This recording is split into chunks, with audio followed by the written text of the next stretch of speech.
There's a kind of silence you only hear in certain small towns today. And if you've ever driven through one, you already know exactly what I mean. Main Street is still there. The buildings are still standing, most of them anyway. But half the storefronts are empty, the windows painted over or just dark. And the only sound is your own car engine and maybe a flag snapping against a pole somewhere. It's not a ghost town. People still live there. But something that used to fill that street is simply gone. And it's been gone long enough that most people driving through don't even wonder what it used to look like. I want to take you back to what that same street looked like in 1950.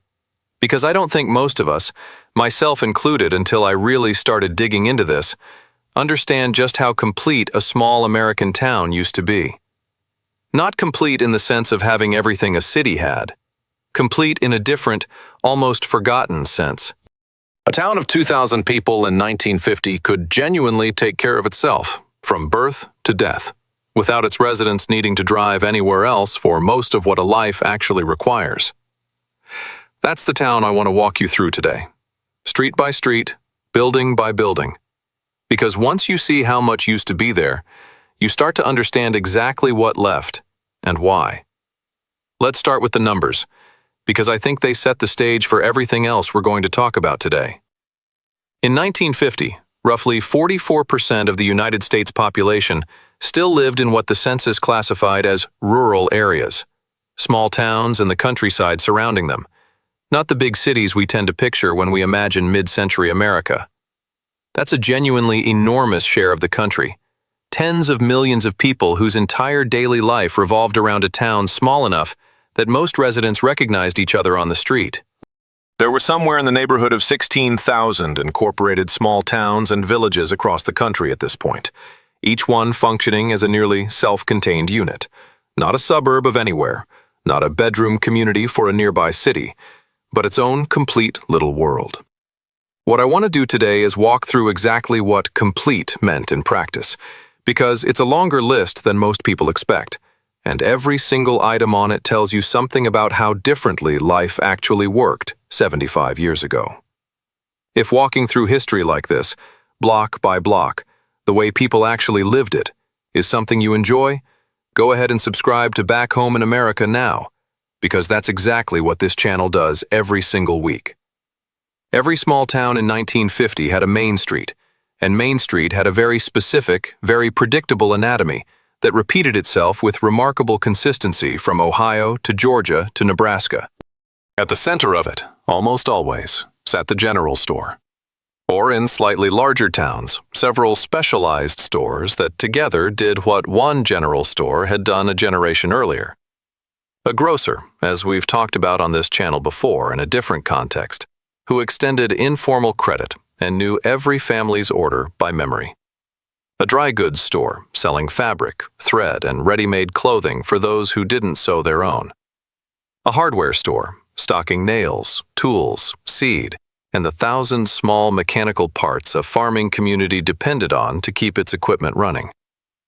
A drugstore, which in 1950 was as much a social hub as a pharmacy, with a soda fountain counter where teenagers gathered after school and where the pharmacist himself, not a corporate chain, filled every prescription in town and generally knew exactly what each customer was being treated for. Down the street, you'd find a barber shop, almost always doubling as a kind of informal men's meeting spot. And if the town was large enough, a beauty parlor serving the same social function for women. A diner or lunch counter, usually family-owned, serving the same regular's breakfast at the same table every single morning. A bank, small and locally owned, whose president likely knew every farmer in the county by name and had personally approved or denied more loans on a handshake and a look at a man's character than on any formal credit score. What strikes me about this list, even just reading it out loud, is how self-sufficient it made a town of even a few thousand people. You could be born, clothed, fed, medicated, groomed, and financially supported without ever leaving a 4 or 5 block stretch of pavement. Beyond Main Street, every functioning small town had a set of institutions that did the heavier lifting of actually holding a community together. And I want to spend real time on these because I think we underestimate how much weight they carried. The school was usually the largest, most solid building in town outside of church, often the town's real point of civic pride. In 1950, most small towns still ran their own independent school district, with a superintendent who was a known, visible figure in the community, not a distant administrator managing a consolidated regional system. Small towns took genuine pride in their high school, particularly at sports teams, and Friday night football or basketball games weren't simply entertainment. They were, in a very real sense, one of the few events that reliably brought the entire town into one place at one time, cutting across every other social division the town might have. The church, or churches, plural, in towns with any real religious diversity, anchored the week, the way we've discussed before on this channel in a different context. But in a small town specifically, the church did something additional. It was frequently the only institution in town large enough and organized enough to coordinate charity, respond to a family's sudden hardship, organize relief after a bad harvest or a house fire, long before any government program would have reached a town that size. The doctor, and there was typically exactly one or at most two for a town this size, made house calls as a matter of routine, not exception. He delivered most of the town's babies, treated most of its illnesses, and, particularly in more isolated farming communities, was frequently paid in a mix of cash and whatever the family could offer. A portion of a hog at slaughter time, a few dozen eggs a week, help with a task around his own property. Medicine hadn't yet fully become the purely transactional, insurance-mediated system we know today. And in a small town, the doctor's relationship with his patients looked a great deal more like the corner grocer's relationship with his customers than like anything in a modern hospital system. I want to talk about the post office next, because I think it's one of the most quietly important institutions on this entire list, and it's easy to walk right past it without appreciating what it actually did. The post office in a small town wasn't simply where you mailed a letter. For a rural population still without reliable long-distance telephone service in a huge number of households, the mail was the primary channel connecting a family to relatives who had moved away, to businesses in other cities, to the wider world generally. The postmaster, a genuine federal appointee, was frequently one of the most visible, most trusted figures in town. Someone who quite literally handled a piece of nearly every important event in a resident's life passing through his hands. Birth announcements, wedding invitations, draft notices, letters home from a son stationed overseas. Rural free delivery, which had expanded dramatically in the decades before 1950, meant that even farms, well outside the town itself, received mail delivered directly to a box at the end of a long dirt driveway.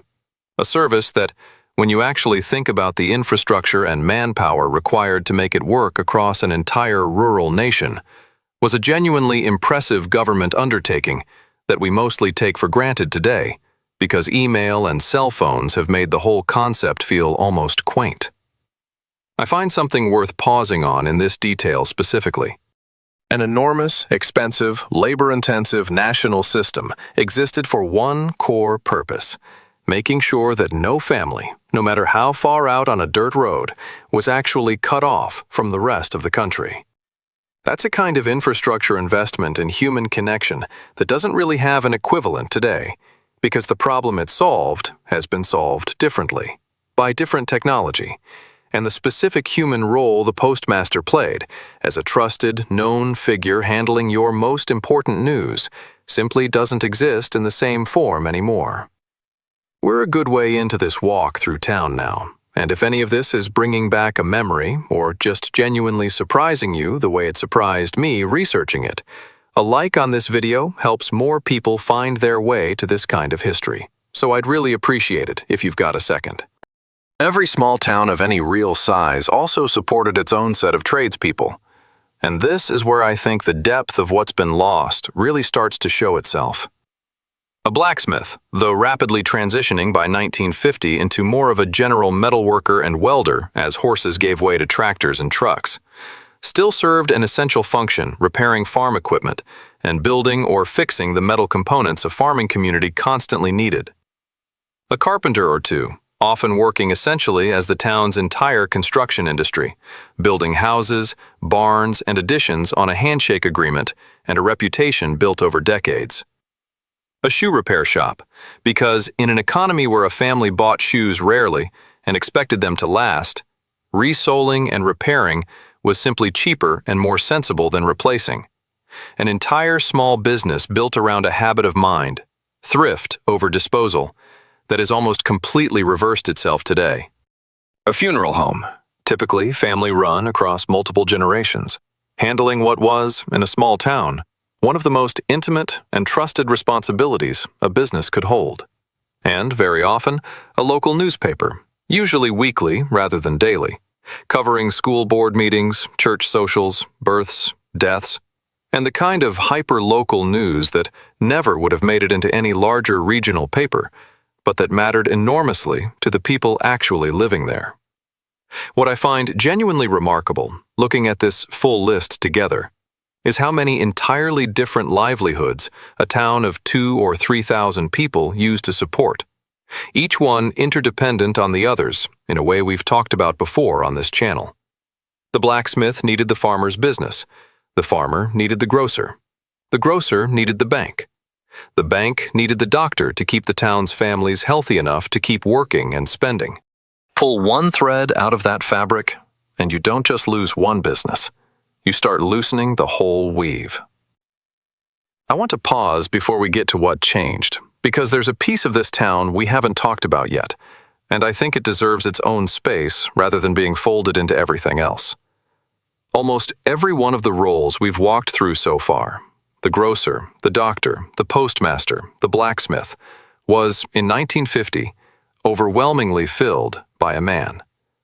But the actual daily operation of a small town depended just as heavily on labor that rarely showed up on any list of town institutions, because it happened inside houses rather than storefronts, and it was almost entirely done by women.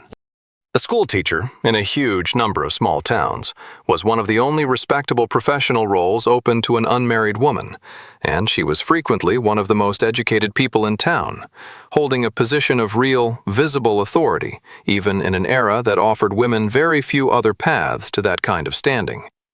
Women ran the church auxiliary groups that organized the charity work we mentioned earlier, coordinated meals for a family after a death or a birth, and quietly kept an enormous share of the town's actual social safety net running without any formal title or paycheck attached to it.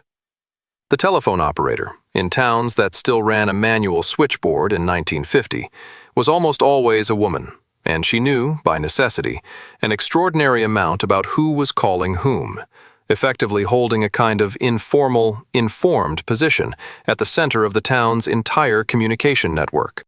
And behind almost every business we've described so far sat an enormous, uncounted amount of unpaid household labor.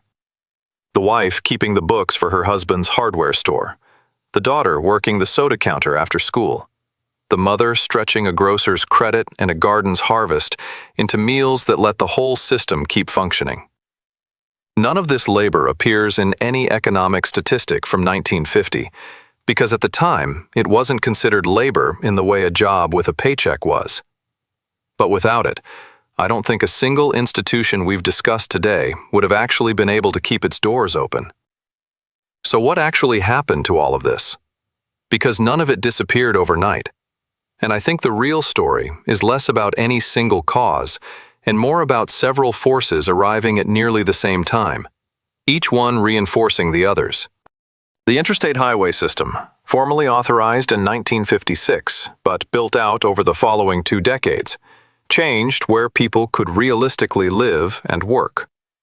A town that used to be a self-contained world because traveling 20 miles took the better part of an afternoon, suddenly found itself a quick, easy drive from a much larger city with much larger stores, much larger hospitals, much larger job markets. The self-sufficiency that had defined small-town life for generations simply stopped being a necessity once the drive to somewhere bigger became easy. Farm consolidation, something we've discussed before on this channel in a different context, meant fewer families were needed to work the same amount of land, and mechanization meant the families that remained needed far less labor and far fewer local tradespeople supporting that labor. Fewer farming families in the surrounding countryside meant fewer customers walking through the doors of every business we just described on Main Street. Chain stores and, later, big-box retailers offered lower prices through the same bulk purchasing power that ended the era of the corner grocer we've talked about before.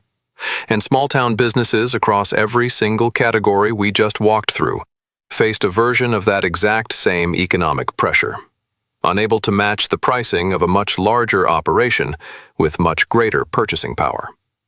And young people, seeing genuinely more opportunity, higher wages, and a wider world in the cities that television and later the interstate had made feel closer and more reachable than ever before, simply left in numbers that small towns couldn't replace.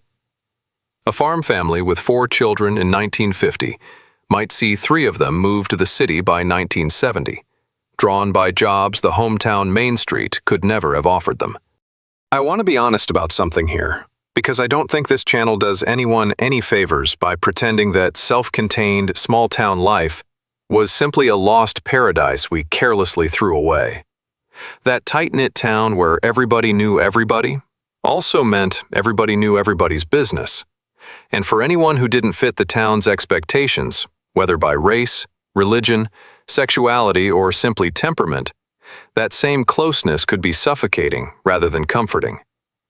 Opportunity in a town of 2,000 people was genuinely limited compared to a city, and for a huge number of ambitious, capable young people, particularly young women whose choices in a small town were often narrower still, leaving wasn't a tragedy. It was, quite reasonably, a door opening onto a much bigger life than the one available at home. Medical care from one overworked country doctor, however trusted and beloved, was also genuinely limited compared to what a modern hospital with specialists can offer. And nobody should romanticize a system that couldn't have handled the huge range of conditions we treat routinely and successfully today. The self-sufficiency we're describing came with real, serious constraints on choice, opportunity, and care that most of us, if we're honest, would not actually choose to go back to given the alternative. So I don't think the honest lesson from all of this is that we should mourn the interstate highway or resent the young people who moved to the city for a better life, because both of those things, on balance, made an enormous number of individual lives genuinely better. But I do think something real was lost in the exchange, something that a bigger hospital and a wider job market never really tried to replace, because replacing it wasn't really their job. A town where every single person on that list, the grocer, the doctor, the postmaster, the blacksmith, the schoolteacher, was a known, visible, accountable person, rather than a distant institution, created a particular kind of trust and mutual responsibility that's genuinely difficult to replicate at scale. When something went wrong in a town like that, you generally knew exactly who to talk to, and there was a real, if informal, mechanism by which the community actually took care of its own. We traded that, largely for the better in most measurable ways, for a version of American life with more choice, more opportunity, and much better access to specialized care and information. I just don't think it's controversial to say that we also quietly lost the specific, dense, interdependent fabric that held a town of 2,000 people together without anyone needing to organize it on purpose. Here's the thought I keep coming back to about all of this. Every business, every institution we walked through today disappeared from most small towns for reasons that made real, individual, defensible sense at the time. Nobody drove to the city instead of the local store because they wanted their hometown to hollow out. They drove there because the prices were better, or the selection was wider, or the job paid more. And each one of those choices, made by one family at a time, over and over, across several decades, added up to something none of those individual families ever intended or even necessarily noticed happening. I don't think there's a simple fix for that, and I'm suspicious of anyone who claims there is. but I do think it's worth understanding what actually used to stand on that quiet, half-empty main street before we assume it was always this way. Because it wasn't. For a very long stretch of this country's history, a town of 2,000 people was, in its own modest, unglamorous way, a genuinely complete little world. It's worth knowing what stood there, even now that most of it is gone. If you grew up in a small town, or if your parents or grandparents did, I would genuinely love to hear what your own main street actually looked like. What's still standing? What's gone? What you remember most clearly? These details rarely make it into any history book, and every story shared here adds something real to a piece of American history that deserves to be remembered accurately, not just nostalgically. If this kind of honest, thorough look at how American life actually worked is something you'd like more of, go ahead and subscribe to Back Home in America. There's a lot more of this country's everyday history still waiting to be walked through. One town, one street, one story at a time. Thank you for spending this time with me today. Take care of yourselves, and I'll see you in the next one.